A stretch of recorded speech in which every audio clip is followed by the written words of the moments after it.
सुखद जीवन का सूत्र है बुद्ध। स्वास्थ्य को सुधारने में भी उपयोगी है उनके विचार। बुद्ध ने जीवन जीने के अनेक सूत्र भी दिए हैं। धम्मपद में इनका सुंदर संकलन मिलता है। मनुष्य के आचरण के लिए मन की प्रधानता बताते हुए वह कहते हैं, सब कुछ मन से शुरू होता है और मनों में है।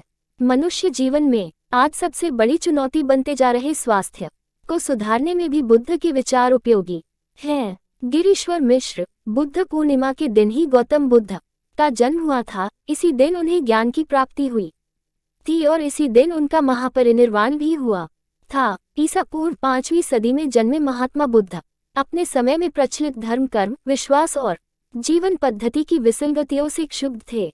उनकी चिंतन प्रक्रिया व्यवहारिक समाधान की ओर उन्मुख थी। जीवन की पीड़ादायी और असंतोषजनक स्थिति उनकी विचार यात्रा का मूल थी। महात्मा बुद्ध के विचार में जीवन के 3 लक्षण हैं, उसका अस्थायित्व, संतोष का अभाव और आत्मा की अनुपस्थिति। चीजें अस्थायी हैं इसलिए असंतोष होगा और वे आत्मा नहीं हो सकती क्योंकि उसे स्थायी और शाश्वत माना गया था। इसी तरह महात्मा बुद्ध ने 4 आर्य सत्य बताए।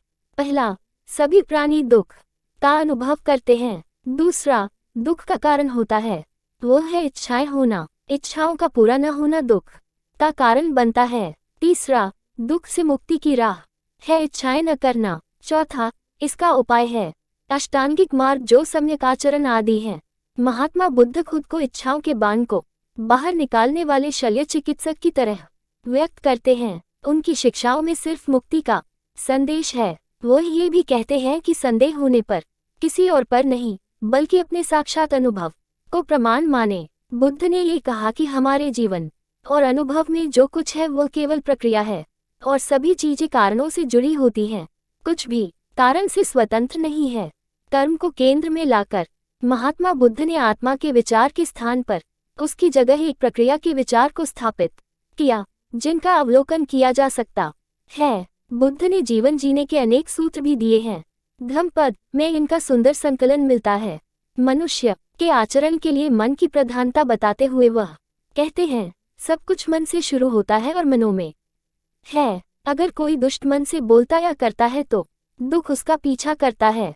वैसे ही जैसे बैलगाड़ी का पहिया उसे खींचने वाले बैल के पीछे पीछे चलता है, इसके विपरीत यदि कोई प्रसन्न मन से बोलता या कुछ करता है तो सुख उसके पीछे पीछे अनुसरण करता है। जैसे आदमी की परछाई उसके साथ साथ रहती है। यदि मन में किसी के प्रति कोई गांठ बांध ली जाए तो उसके प्रति द्वेष या बैर का भाव कभी कम नहीं होता। महात्मा बुद्ध का दृढ़ विचार है कि अबैर से ही बैर समाप्त होता है।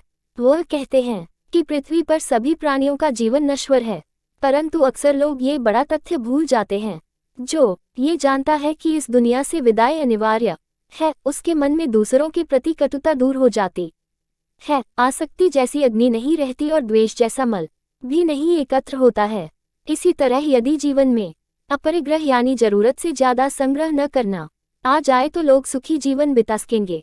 पारस्परिक संबंधों के बारे में धम्मपद में कहा गया है कि विजय से दूसरे के साथ बैर जन्म लेता है और पराजित आदमी दुख की नींद सोता है, किंतु जो जय और पराजय दोनों से परे रहता है वह चैन से सुख की नींद सोता है।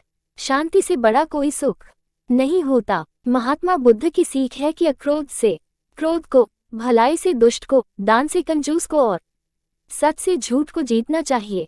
चूंकि सबको अपना जीवन प्रिय होता है और सब जीव अपने लिए सुख की कामना करते हैं, इसलिए बुद्ध कहते हैं कि मनुष्य अपनी ही तरह सबका सुख दुख जान कर न तो खुद किसी को मारे और न दूसरों को मारने के लिए उकसाए। मनुष्य जीवन में स्वास्थ्य आज सबसे बड़ी चुनौती बनती जा रही है। इस संदर्भ में जीवनचर्या पर महात्मा बुद्ध के विचार ध्यान देने योग्य हैं। वह संतोष को सर्वाधिक महत्व का बताते हैं और इच्छा, मोह, राग और द्वेष की उन्होंने सबसे बड़े दोषों के रूप में पहचान की है।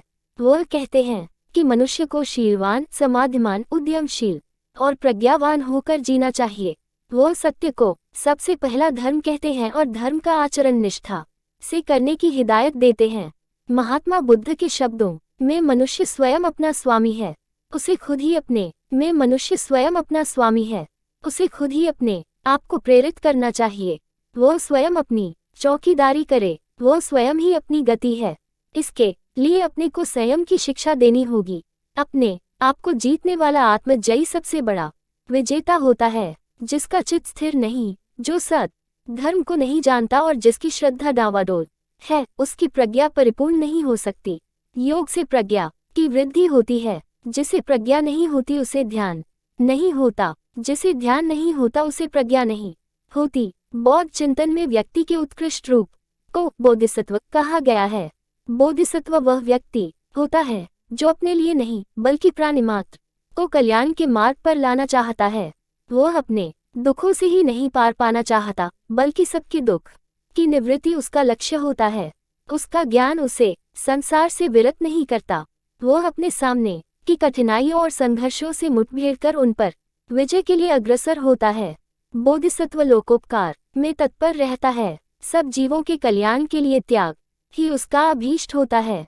जैसा कि नालंदा के आचार्य शांतिदेव ने बोधिचर्यावतार में कहा है, दूसरे प्राणियों को दुख से छुड़ाने में जो आनंद का अपार समुद्र उमड़ता है वही सब कुछ है। केवल अपने लिए नीरस मोक्ष प्राप्त करने में क्या रखा है। आज के अस्त व्यस्त समय की अंधेर भरी त्रासद घड़ी में ये विचार शीतल प्रकाश की तरह शक्ति और ऊर्जा देते हैं।